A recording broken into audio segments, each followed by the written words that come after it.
Thank you to the Spa Life team for inviting me today. So I'm really delighted to be here with you. I'm always nervous for the people who are on stage. So luckily I'm sat at home with my slippers on.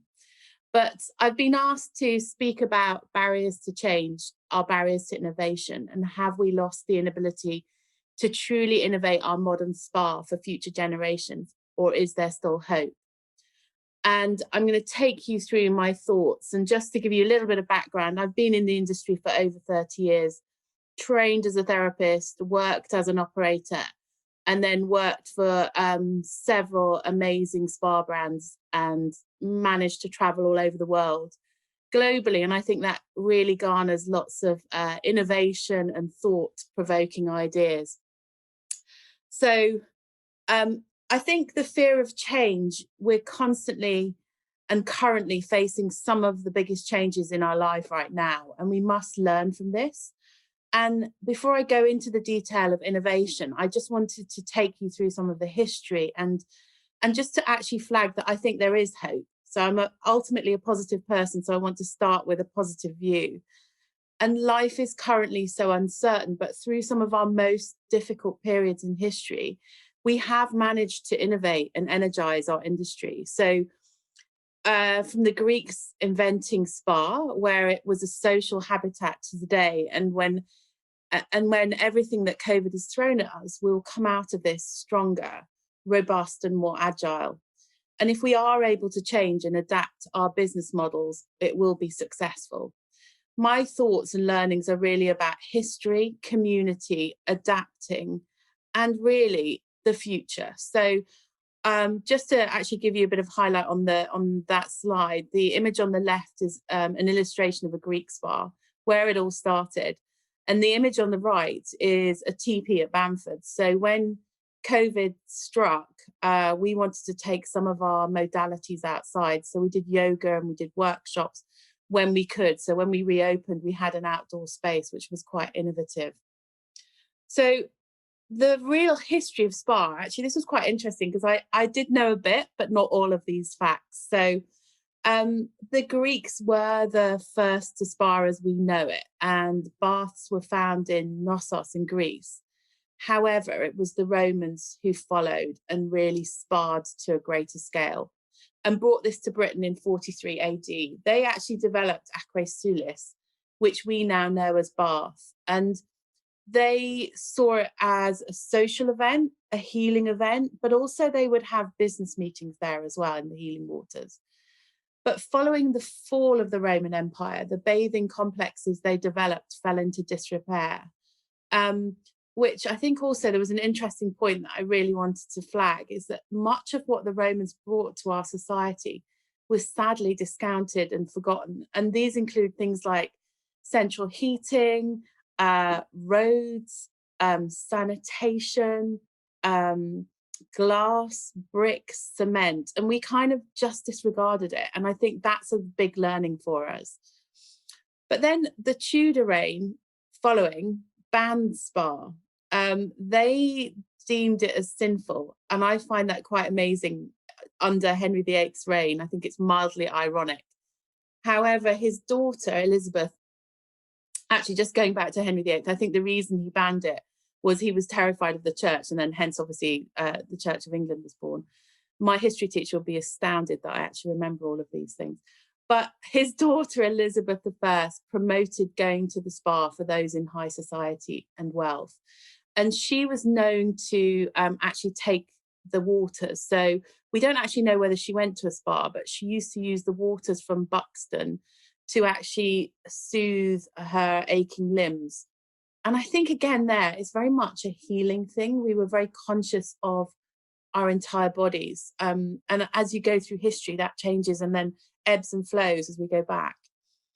The Georgians and the Victorians followed this tradition, and the spa celebrity was born. So, we have all the amazing Georgian and Victorian spa towns, such as, Bath and Harrogate and Cheltenham and all of those places.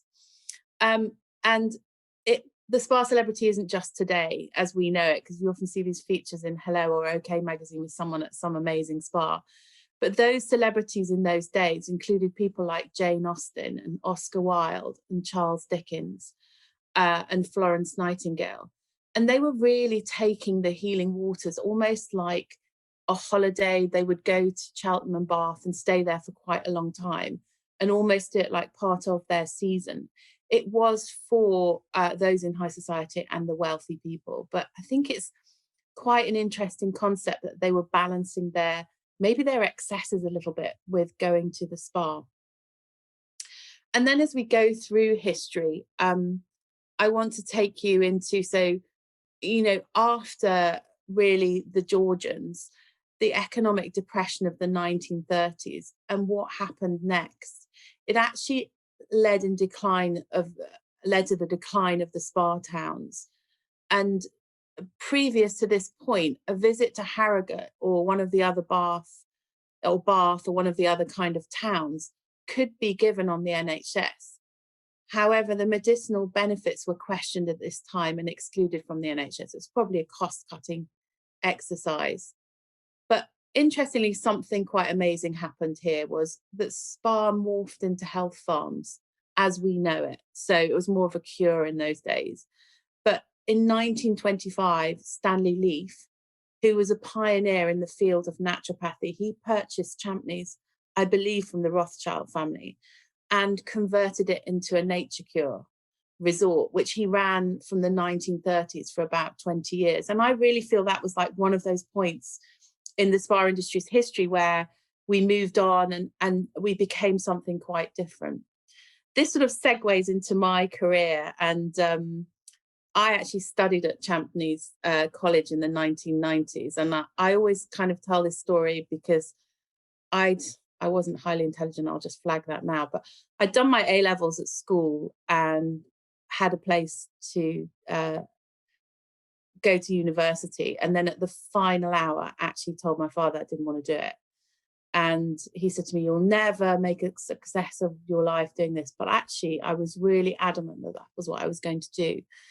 And I went to Champneys College, and I then later worked for them in Piccadilly at the Champneys Club, which some of you may remember. It was under the Meridian Hotel. And it was a cross between a members club, a gym, a pool and beauty rooms, along with a restaurant and a snooker room. So it was kind of like a members club that we would know now, combining health, beauty, squash, all of these things, all under one roof. And it was actually a bit ahead of its time. It was a sanctuary for their members to escape in the heart of Piccadilly. But I think what's interesting there was it was very segmented. So I think, as we know, clubs now, they're very much 360. In those days, you would maybe use the gym, play squash, maybe have treatments, maybe use it for a breakfast meeting, but it wasn't kind of all joined up in a bizarre kind of way. But even in the early 1990s, we were quite innovative with our treatments selection. We had a group of external practitioners practicing things like Reiki and acupuncture and crystal healing and color therapy and many, many more. And then we took our learnings from the health farm and what Stanley Leaf had started in the 30s to our club in London. So it was quite innovative in its thoughts. I just want to take you through those slides because actually the images on there are some of my favorites. So the image on the left is an exercise class, I believe, at Champneys, which is quite amazing, isn't it? How beautiful is that? And then the image on the right is at Champneys College. And it looks to me like the lady, the therapist, is doing paraffin wax treatment, which I remember so well in those days, doing a full paraffin wax treatment. That might make a revival, who knows? But what stands out to me at that point was my time at Champneys, actually, I think, was community. So it was something that was business and social mixed together. And I think that's kind of at certain points in our history, that's been lost a little bit. But that was the thing that was really, really strong to me as we worked through that period of time. Then we move on, and really, actually, just to kind of my time of being a therapist and an operator, I moved on from Champneys and worked with Hilton. And then I moved into more of the kind of the brand side and joined Aromatherapy Associates. And I'll give a brief story there, because I met Geraldine Howard when I was at Champneys College, and she trained me as an aromatherapist. And she was really my mentor and totally inspired me. And that's why I wanted to work for, as we call it in the industry, AA, which you have to be very careful with who you say that to. But I worked for them for 13 years. And I think this is at the point where I really learned about the hotel spa. So, you know, during the noughties, as I call it, so late 90s to early noughties, spa was a key element for any new or existing hotelier to drive the revenue. It was no longer described as a nice to have addition to the hotel. It was a necessity. And I think that success, the hotel couldn't just survive on having a beautiful bedroom, a Michelin-starred restaurant, or a bar. The consumer wanted a spa break. And statistics showed that this would be a deal breaker if the guests couldn't book a treatment. They would then seek out another property to stay. And this was much more about pampering than true wellness as I think we know it now. So it was an addition, but it was also very interesting at that point that hoteliers, big and small, were looking to add a spa to their revenue stream. And it was no longer just no, that would be nice to have some treatment rooms at the back. It was thermals, it was having a relaxation area. It was very experiential. And that was to meet the customer's demands. So the thermal areas were ramped up, along with fitness and also restaurants within the spa. So they may be, you know, using more kind of, I guess, wellness foods as well, because that started to really take off at that point. So it was reflecting what we were eating with what we were doing as well. So that was kind of when things started to change. But I was really lucky enough at that point to work with some amazing spas, and there's a couple on there. So Rudding Park in Harrogate, which they have evolved and I think are very innovative in how they react. And then on the other side, the Calcott collection as well. Incredible. And just also moving with their guest, because I think your guest might age, or they might change, or they might have children. And so things start to add, and lots of other people that I met along the way. So the Mandarin Oriental Hotel Group, so innovative and actually influential on my thoughts and my career as well. So we moved from the hotel spa in the noughties to As We Were. So I was going to call this slide pre-COVID, but felt that was a bit negative. So I changed it and I thought, let's talk about As We Were. And here, I think the spa industry really grew from strength to strength. You know, we know how much it, you know, impacted our nation's wealth, I think, as well. And the industry just grew, and how important it was, and how we all had much more. Well, we didn't have much more, but we were allowing ourselves more leisure time. And, you know, we needed leisure time, and we did it with our friends, our family, or on our own. And this became more diverse as well. So we were offering more, what I call multi-channel treatment. So you're having more opportunities there than just a massage or a facial. We had machines, we had wellness modalities. We would do yoga and practice exercise and meditation and healing. And it was no longer just enough to have a beautiful spa and thermal areas. The spa goer wanted more diversity. They wanted to treat themselves as a whole being, mentally, physically, and spiritually. And our lives had become crowded with all of our needs and wants, I think, as well. So at this point, the retreat, or part of the retreat, was born. So it was a bit more 360 in its view. Sadly, mental health was on the rise and downtime was on the decline, and we were becoming constantly switched on, you know, with no respite from being connected. And I talk about this as in, you know, the digital era. it has its absolute positives, but it has its negatives too. And we needed some kind of release, and this came in retreats, which covered all of our health and well-being needs. I have a story here. So a friend of my mum's had like a really tough time where she'd looked after her mum, and then sadly her husband had died, and she needed some me time. And she said to me, Louise, I really want to go and do a retreat or go to, like a wellness space and actually spend some time. But I don't know anyone that would go with me. And I said to her, you actually don't need anyone. Why don't you just go on your own? So maybe 6 months later, I saw her and she said, I took your advice and it was amazing.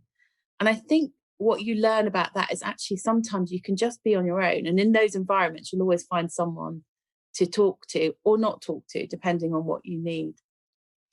So I think that's really important, that we were so switched on that we actually needed to switch off a little bit.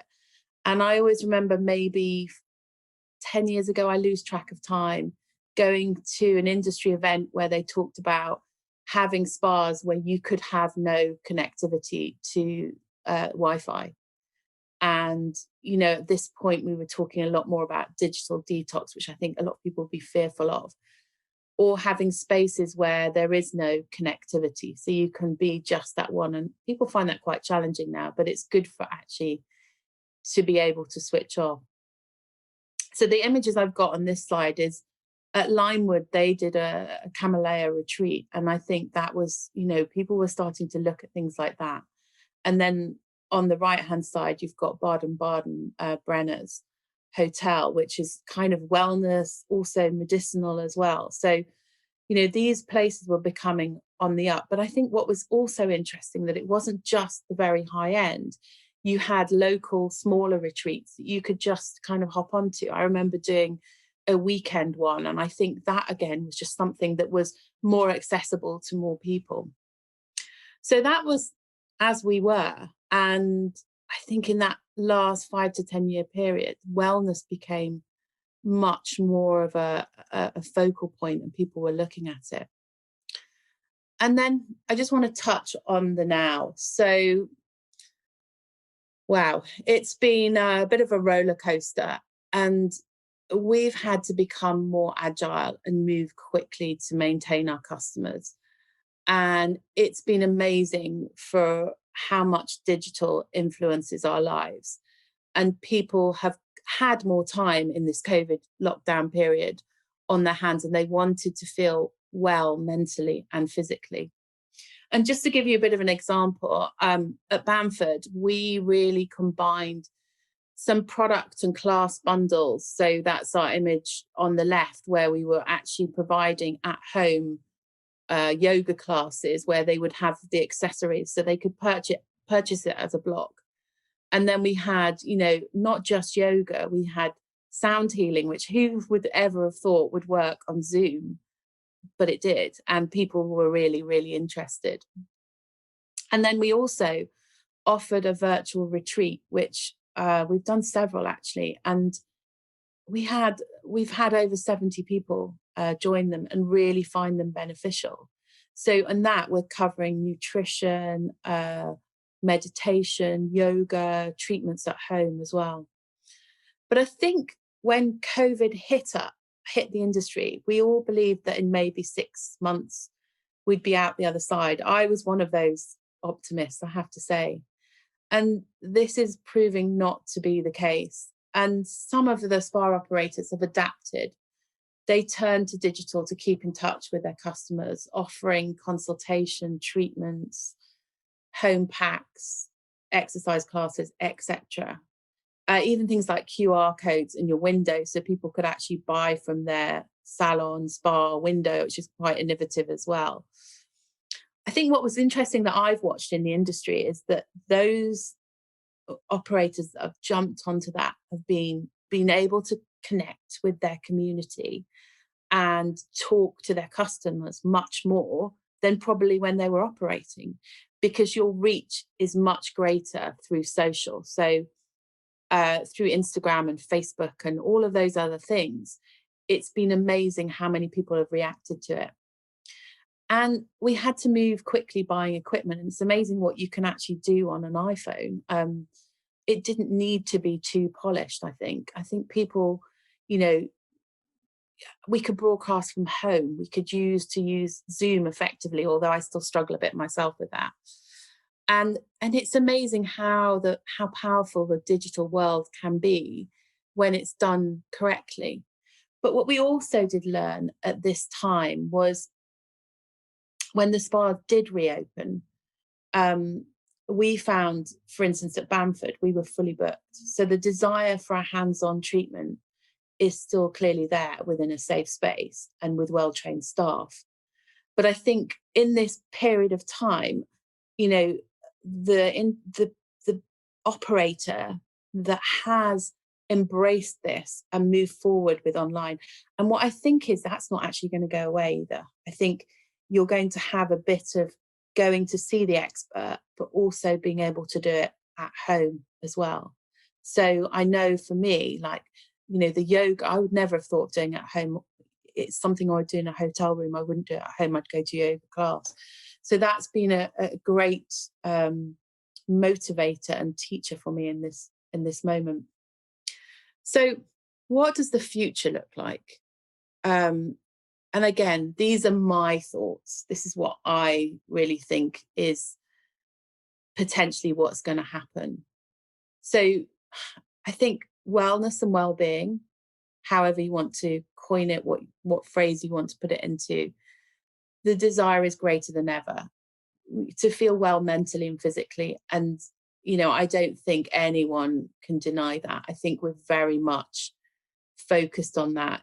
It's a 360-degree approach. And as we just said about mental health, I think I always remember when in my early days at Aromatherapy Associates, got given my first BlackBerry. I was so excited because it meant I could do emails at any time, any place, anywhere.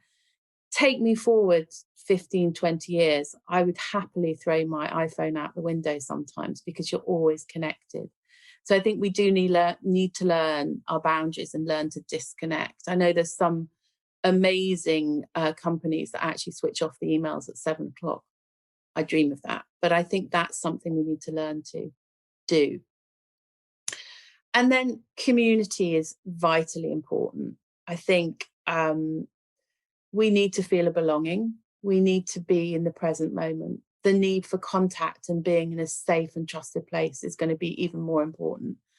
So I think community could be, in our industry, I think we've learned to get better at that as well. So even events like this, you can actually do it virtually and still connect with people. You know, my periods of work from March onwards, I've spent so much time on Zoom and Teams, but I actually feel like I know some of my team members better.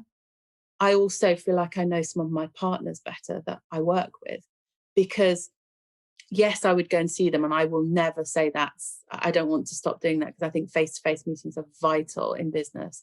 But having a camera and being able to talk to someone, you can see their expression. It's much, much more open than an email. And then communal wellness. I think the joy of giving back helps us to heal too. It's a win-win. I obviously trained as a therapist over 30 years ago, and I don't practice treatment much anymore, but I still do a little bit. And actually in lockdown, I did buy myself a new massage bed, and I would massage my husband, and I found that I felt better.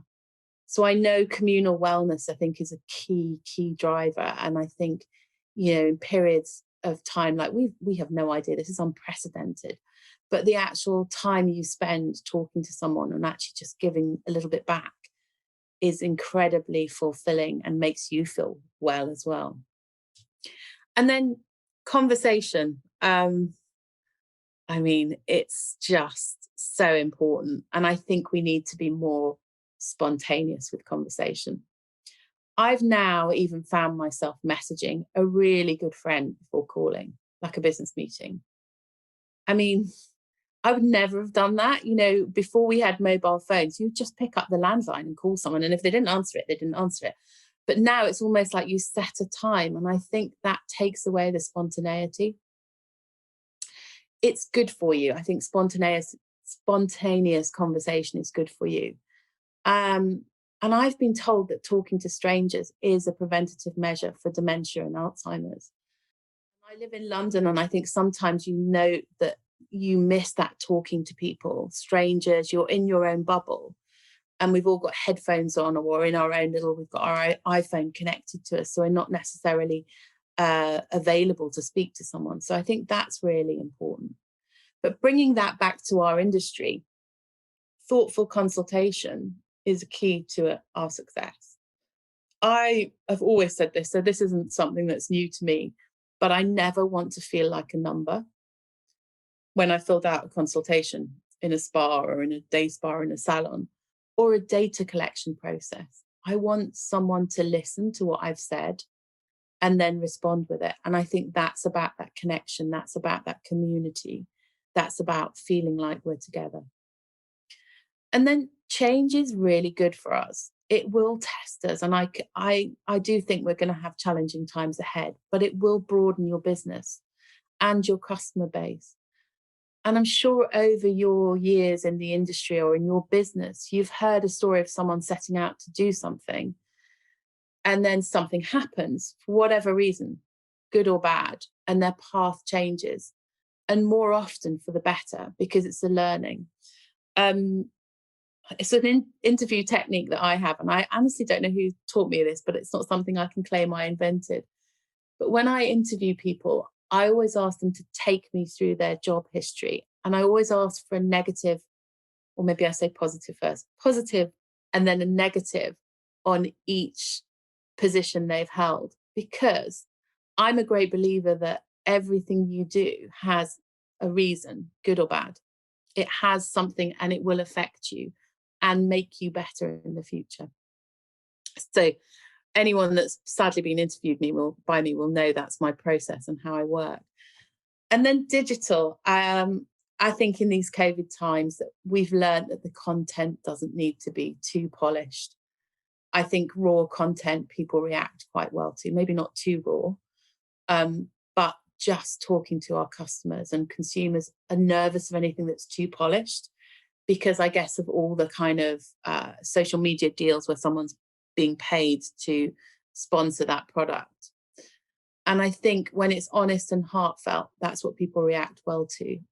I liken that to when you're asking a friend. So I had a walk with a friend this week, and I asked her, what's the best turmeric? What do you take? Or what do you use? And when she told me, I was like, okay, right. So instantly went on to shop for that, because I think I trust her. She's my friend. She's also knows what she's talking about. So I think that's really interesting in how digital will move forward. And then touch. I think when we can again, and let's hope we all open in the beginning of December, it will have even more value than before. So it doesn't necessarily have to be through a classic massage or facial. It can be even meditation or sound healing. Anything that's energy making will become so much more important. Because I think we could be slightly fearful because of the social distancing and the 2-meter rule, that we've all felt quite nervous. And I know for me, I think the thought of being able to hug my friends or my family is like almost, I can't imagine it, but I really, really long for it. So I know that in treatment, touch will be really, really important. And then evolution. I think that's something we need to look forward and embrace. And it's what the consumer wants. We need to listen to what they want. Something they can do at home, like I said earlier, along with the amazing expertise of going to see a practitioner or having guidance from a practitioner. Probably too much information, he would cringe, but I have taught my husband to tint my eyelashes, but I still want to go to an expert. The same for my spinning class. I want to feel that team spirit, and the energy you feel in that room is incredible. Plus, if I was lucky enough to have a Peloton, I would just hang my clothes on it after a month. I know for sure. So I think most importantly, we need to be ready to adapt to the future. It's highly likely we'll go back to where we were. And we need to embrace the future because it's going to be exciting. I really think it will be. So I just want to thank you for your time and listening to me. I hope I've been a little bit insightful. I will hand you over to the SPA Life team for any questions and answers that you may have. But I want to leave you with a quote that I found on Instagram. Actually, I was listening to this lady in America who was talking about wellness. And she said this quote, and it really stuck with me. So, well-being of the individual reflects the well-being of the well. Thank you.